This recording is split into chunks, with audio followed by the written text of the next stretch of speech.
Silav, êvar baş, şev baş, hevalno. Çend û çê ku me amade kirine dixwazim mijara pêşkêş bikim, îro mijara me ya sereke. Di derbarê jinê de ye, em hinek meselekî pir hesas e. Yek ji meseleyên herî nazik, hesas ku mirov dikare li ser biaxive, heqeten mesela jinê ye.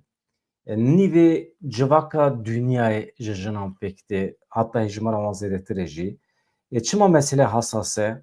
Ol heye, bawerî heye, kevneşopî heye, îdeolojî heye, hema kîjan fikir, bawerî çi biye pêşî zext daye ser jina. Hele wextê ku ol, bawerî, dîn derketiye ji wê demê vir ve çembera li dora jinê her ku çû tengtir biye.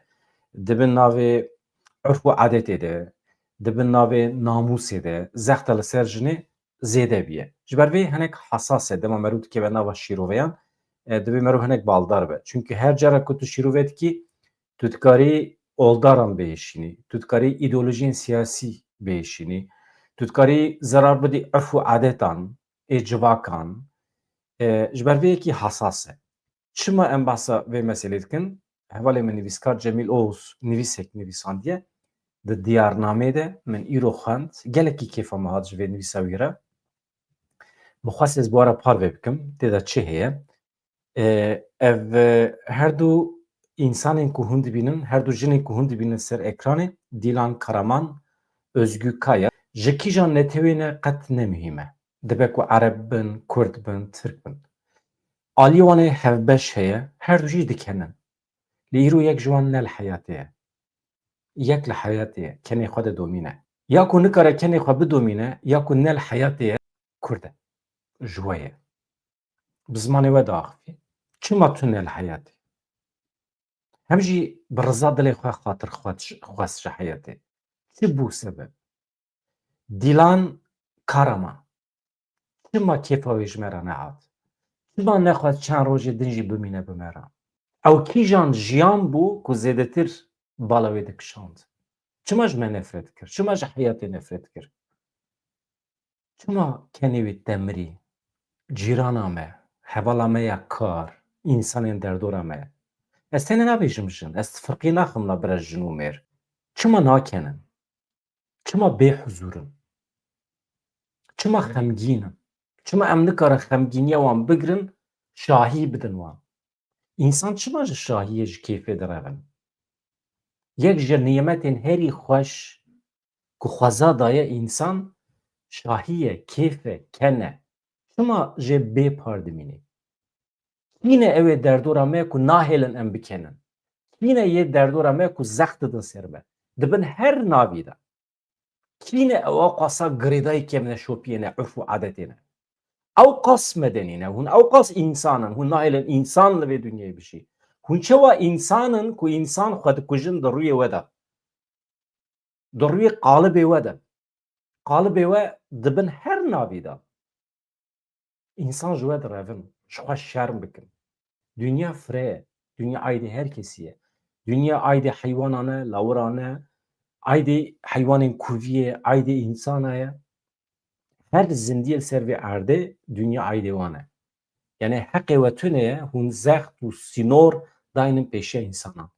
İnsan bê sînor be. Heta ku zira nede azadiya te, tu nikarî sînor dayînî pêşiya van însanan. Bihêlin bila însan bikenin, ne tenê jin jî. Mesele ev e. Niha sibê konferansek heye hevalno, hûn pê hesiyane konferansa me ya li Stenbolê, ev demekî dirêj e. Yani dirêj ne nebêjin heftekî du hefte ye. Amedekarî tê kirin. Em ê di wê derê de wekî millet em ê behsa aştiyê bikin. Dünya alem çawa ji xwe re çare dîtiye, çawa li hev hatine, şer û cengên li deverên dunyayê çawa bi dawî bûne.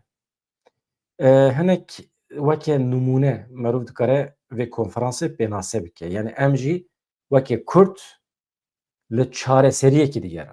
Madem ki ew qewmê ku em pê re dijîn, Tirk, civaka Tirkiye li aştiyê nagere, wê demê Kurd em ê li aştiyê bigerin çünkü derdê me ye.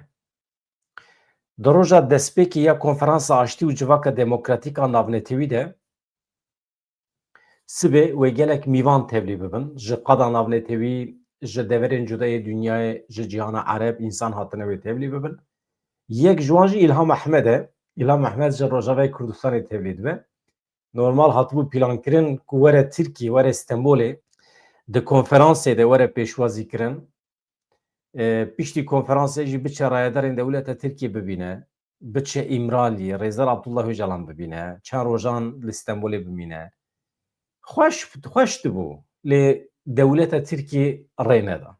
Dewleta Tirkiye ji aştiyê ditirse. Dewleta Tirkiye dijminê milletê Kurd e. Naxwaze milletê Kurd serfiraz be.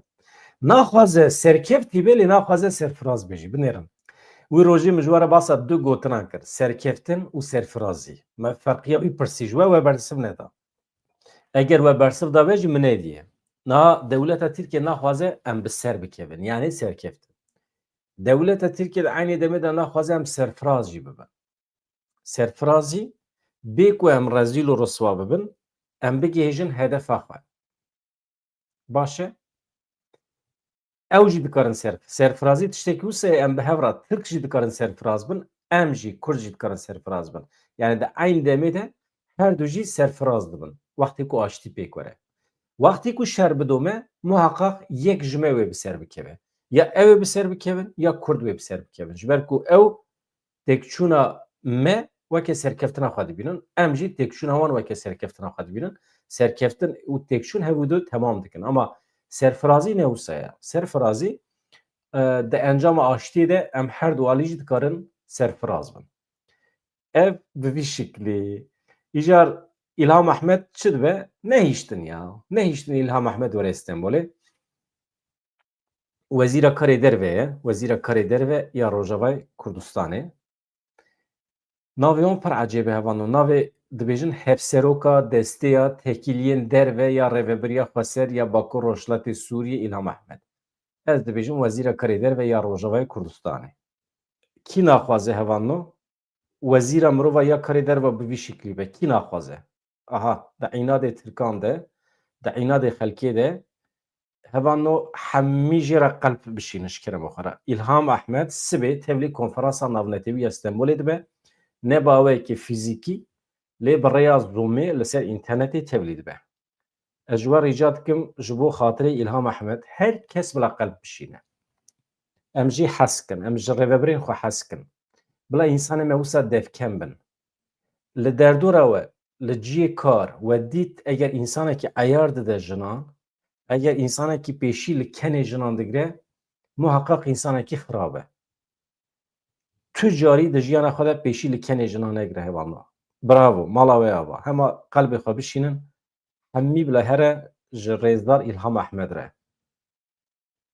Ez yek ji van qelba awsa ser ekranê dayînim, pir lê tê.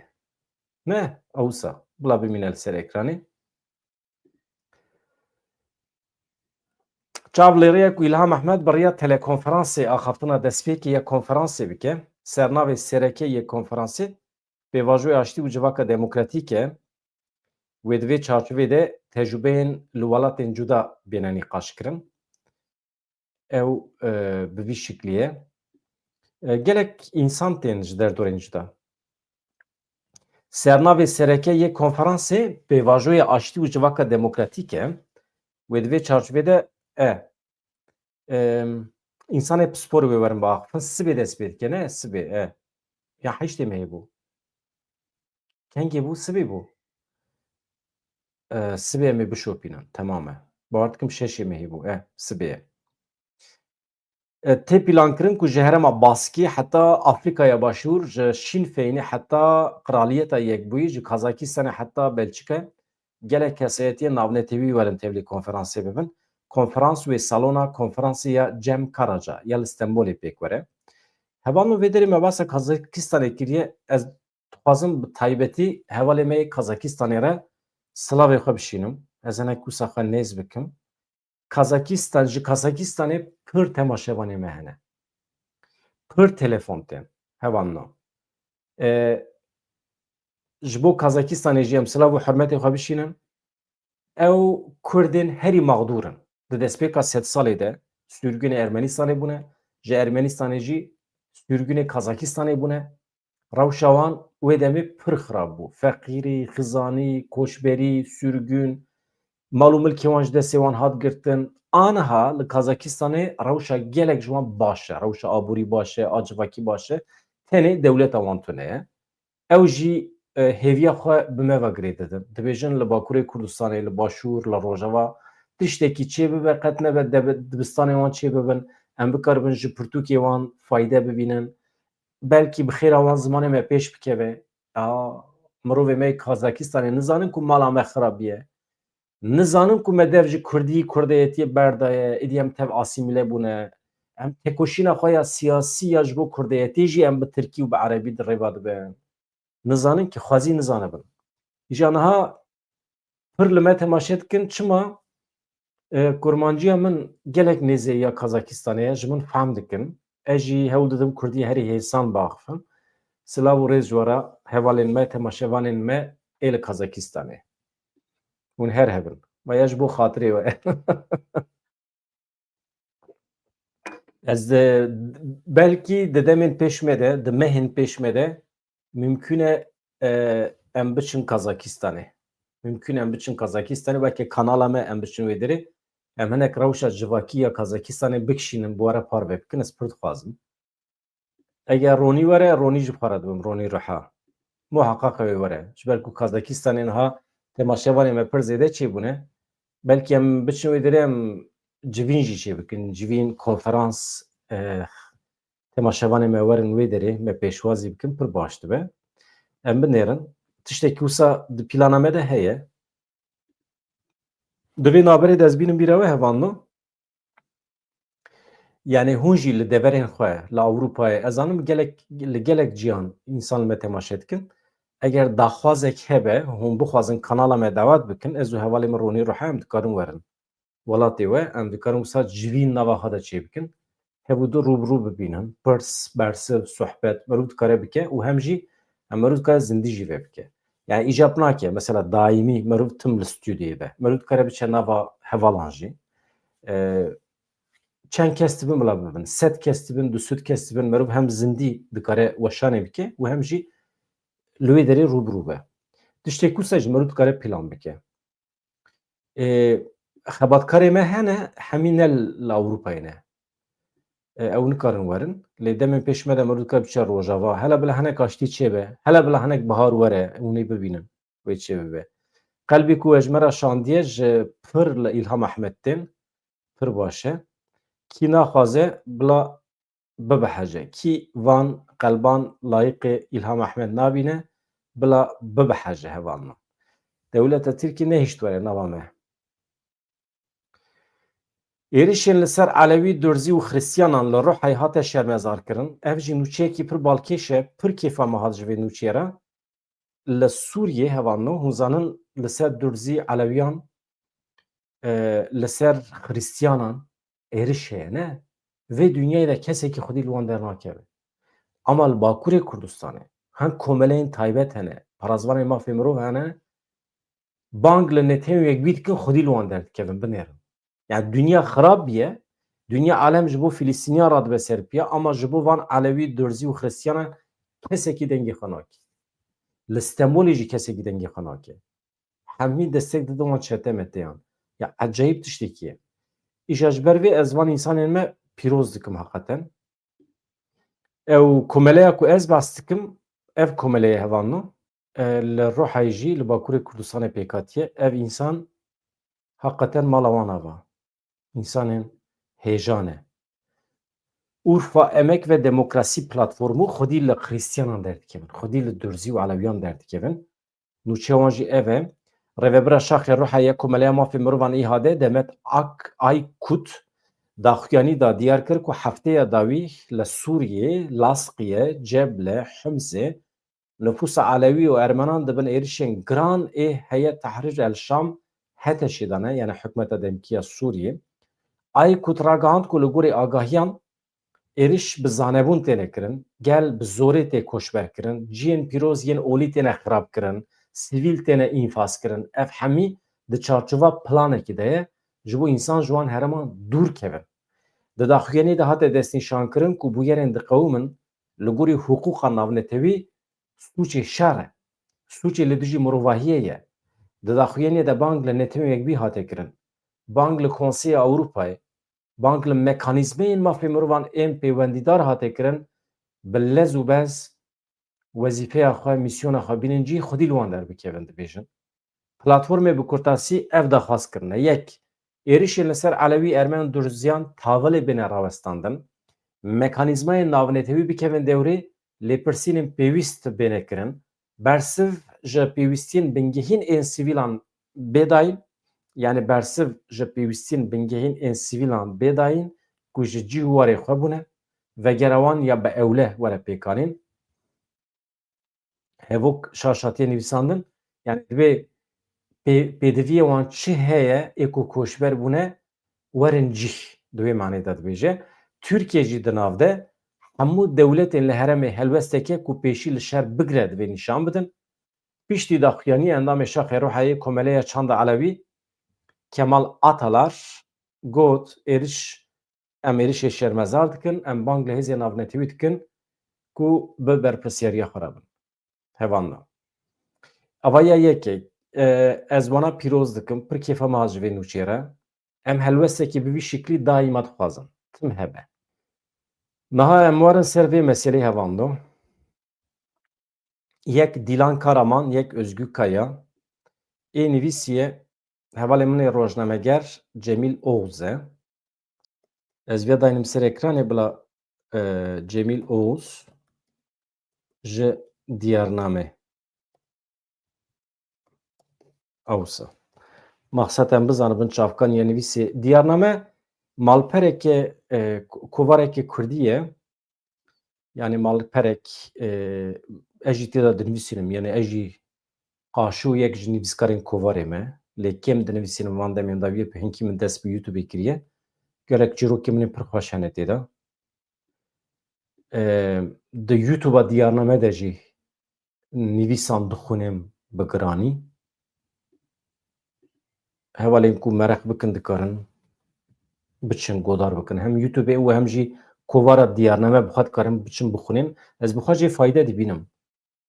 Nivîsên pir xweş hene tê de. û kadroyekî berfireh ya nivîskarên Diyarname hene. Ji pencereya min Özgür Kaya, Dîlan Karaman. Pirs ev e. Çi eleqa lîstikvana Tirk Özgür Kaya û keça Kurd Dîlan Karaman heye? Yek ji Stenbolê ye, ya din ji Wanê ye. Erê, çi eleqa wan heye? Belkî jî tu eleqa wan bi hev tune ye jî. Lê ez jî wekî her kesî ji pencereya xwe dinivîsînim û pêşniyaz ew e. Heta dawî hûn vê nivîsê godar bikin. Televîzyon, maç, rêzefîlm. Ez ê de ne hez kiriye televizyonê me, lê tiştên tê de temaşe dikim jî bi taybetî hil dibijêrim. Ji bilî maçên Amedsporê qet li maçên futbola Tirkiye temaşe nakim. Lê maçên Premier Lîgê her hefte temaşe dikim. Bi vî awayî di televizyonê de her sal gelek rêzefîlmên Tirkî têne belav kirin. Ez li wan temaşe nakim, lê nizanim çima. Bûye xuyek her sal tenê yekî hil dibijêrim, lê temaşe dikim. Îsal ji nava wana rêzefîlmê Cennetîn Çocukları, yani Zarokên Cennetê. Cennet navê jinekî ye di wê manê de. Yani ne cennete ku em dizanin, ne behişt yani. Cennet jinek e, Zarokên Cennetê. Min ew rêzefîlm hilbijart, lê temaşe dikim. Kêfa min ji vê rêzefîlmê re hat. Ev Özgür Kaya, ya ku niha meseleya me ye, li vir derdikeve holê. Ew Özgür Kaya ku hûn li ser manşetê dibînin, behsa wê dike. Özgür Kaya ji Stenbolê ye. Yek ji serlîstikvanên sereke êvê rêzefîlmê ye. Keçikek nazik e, devliken e, di rêzefîlmê de rola doktoreke niyetbaş dane wê. Bi nazenînî dikene. Yani alîkarî dide însanan. Bi qasî ku min li vîdeoya wê ên dervê rêzefîlmê jî temaşe kirine, li nava jiyanê jî bi vî awayî ye. Kesekî devliken e, pozîtîf e. Bi rastî ez dema jinek dibînim ku dikene, çi bi dengekî bilind, çi nizm, gelek kêfa min jê re tê. Dema jinek dikene, dünya hinek din xweşiktir dibe. Derdor hinek din ronî dibe, pozîtîf dibe. Pozîtîvîsm hinek din atmosferê dadigire. Lewma jî gelekî kêfa min ji vê Özgür Kaya re ji kena wê ya li nava rêzefîlmê û ji kena wê ya li nava jiyanê re hat. Lewma jî perçiyekê vê nivîsê ew e. Civata me kenê ji bo jinan eyb dibîne. Ev aliyekî madalyonê bû. Em niha jî derbasê aliyê din yê madalyonê bibin. Ez ji erdnîgariyekî wisa hatime ku li wir jin nedikeniyan. Nêwêrîbûn bikenin. Ez ji nava civakekî wisa hatime ku ji bo jinan kenê eyb dibîne. Mixabin civata me wisa bû. Dema jinek devliken bû, bi dengek bilind dikeniya, eyb e digotin jê re. Lê dema mêrek bi dengek bilind dikeniya, nedibû eyb jê re. Ez û gelek kesên wekî min li ser erdnîgariyekê bi vî rengî bilind bûn. Di çil pêncî salên dawiyê de li beşek mezin ya erdnîgariya ez jê hatime, ev yek heta asteyekî guherê. Lê em niha dibînin gelek pirsgirêkên me hene. Yek ji van pirsgirêkan jî xwekuştin e, întihar e. Yani baweyekî kuştina mirovan, kuştina jinan, kuştina zarokan e. Çawa ku kêfa min ji Özgû Kayara tê, yan jî dihat, ez ew qas jî ji bo devlikenekê din ji bo Dîlan Karamanê êşiyam.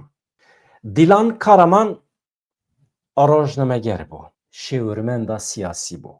Di nava tevgera jina azad tejeyê de dixebitî. Elbet ji nêz ve min ew nas nekiriye, lê ji fotoyê wê em dibînin ku kesekê devliken bû. Dîlan Karaman 11 meha borî, meha 11 sala 2025 yani meha mijdarê xwe kuşt. İntihar kiriye. Li gorî agahiya ku hatiye belavkirin wisa tê gotin. Lê em bi naveroka meselê hê jî tam nizanin. Roja 28 mijdarê jî mir. Lê mirina wê 28 mehê hate îlan kirin. Êşeke mezin e. Jinekê wisa zana, jinekê li nava tevgerê çawa radibe întihar dike. Çawa mümkün e rabe jiyana xwe ji dest bide bi riza dilê xwe. Meseleyekî gelekî giran e ku jinek devliken rabe qesta canê xwe bike û xwe bikuje. Dibêje Cemîl Oğuz werin em çend pirsan bikin li ser jinan. Di rewşekê wisa de di şexsê kesek wekî Dîlan Karamanê de gelek pirs têne bîra mirovan. Gelo kî bû sebeb ku ew ber bi întiharê veçû? Dibêje gelo tevgera te jiya wisa ciyekî astenge ku kesekê li nava wê jî nikare li ber xwe bide, xwe bide jiyîn. Gelo te jiya wisa ciyekê ku banga ji bo azadiya jinan dike lê nikare guh bide dengê jinekî li wê godar bike, wê û pirsgirêkê wê hîs bike, birîna wê derman bike. Gelo kesekê yan jî kesek ku Dîlan Karaman here derdê xwe jê ra bêje, êşa xwe, pirsgirêkê xwe pêra parve bike û ew bi hev re birîna wê derman bikin, tune bû di nava wê tevgerê de yan jî derdora wê. Bersiva van pirsan gelek pirsên din nîşan dide birîna civaka me gelekî giran e. Wisa dixuyê ku ew civaka ku berê digot eyb e û nedihîşt jinek bi dengekî bilind bikene, hê jî neguherîye. Belkî jî mesela me ev e. Ji bo ku dîlanên din nemirin, ji bo ku jinên din nedigotinê de bi rastî jî bikaribin bibin hevpar, heval, hogirê mêran divê tiştên din pê nekirin. Ha, meseleya tekîliya rast a mêr û jina meseleyekî dûr û dirêj e. Lê axir di mînaka me ya îro de me dît em dibînin hê pirsgirêka me gelekî giran e. Eger em devê nivîsê bigirin, ez mirovekî wisa me ku dibêje Cemîl Oğuz, belkî zêde nikarim tiştekî bikim, lê kesên wekî Dîlan Karamanê hebin li jiyanê û li min bigerin, ez dikarim li wan godarî bikim, heta ji min bê dikarim alîkariya wan bikim, wekî bavê keçikan, bila ev jî weke notek be li vê derê. û salekê din diqede, salek din wê were, bila hemû jinên me ê derdora me bikaribin baweyekî azad wekî Özgû Kaya bikenin. Kêfê ji jiyanê bigirin. Bila jinên me wekî Dîlan Karamanê nemirin. Ma ev tiştekî zêde ye em dixwazin. Dibêje Cemîl Oğuz. Mala te ava. Yani tiştî ku merû bikaribe lê zêde bike hevanno, ez li şîrovê we gudar bikim, hûn bi xwe şîrove bikin hevanno. Kenê jinê pîroz e. Pêşî li kenê jinê negirin, ez jî wisa dikarim bibêjim. Jiyana me emanetê jinê ye.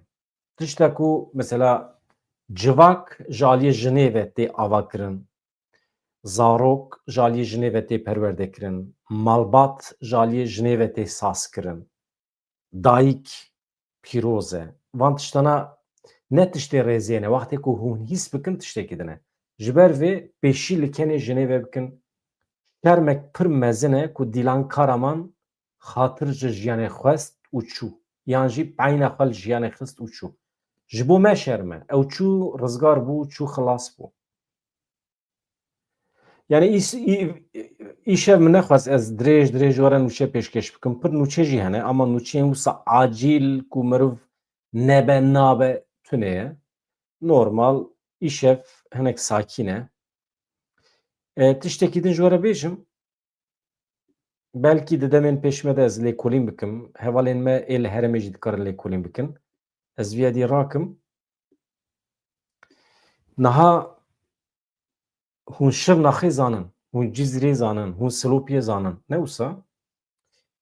Ev du sê rojin di ser Cizrê re, Silopî, Şirnaxê re bi dehan balafir derbas dibin. Balafirên kargo, balafirên rêwiyan, balafirên sivîl. Pir kêm helîkopter jî diçin tên. Ama tiştekî nenormal yani. Tiştekî nenormal. Hûn bêjin çil, pêncî balafir diçin tên. Ez hema binêrim. Çima wisa ye? Mesele çi ye? Hevalên li herêmê eger bikaribin lêkolîn bikin, süper dibe. Ev agahî ji me re ji herêmê hatiye.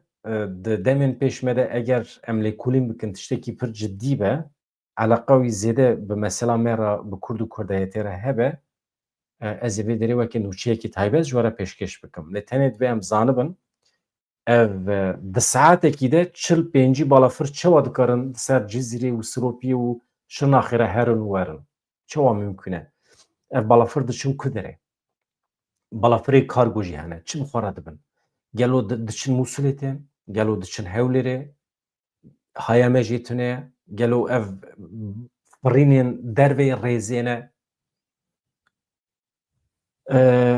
Hevalên li herêmê eger bikaribin lêkolîn bikin, hevalên li Hewlêrê, ê Silêmaniyê, hevalên li Mûsulê, eleqa wan hebe ê derdora balafirgehê eger agahî bidin me pir baş dibe. Di vê naberê de hevalên me ê li herêmê jî, mesela Şirnax, Cizîr, Silopî, li wan de re ê li me temaşe dikin. Firîna van balafiran çawa dibînin? Çûna hatina van balafiran çawa dibînin? Gelo firînekî ji rêzê ye yan dervê rêzê ye? Wana hemî muhîm in. Ez xatir ji we dixwazim sibê serê sibê ez ê ji we re bültenekî têr û tijî amade bikim bi hêviya rojên xweş azad dem baş hevan.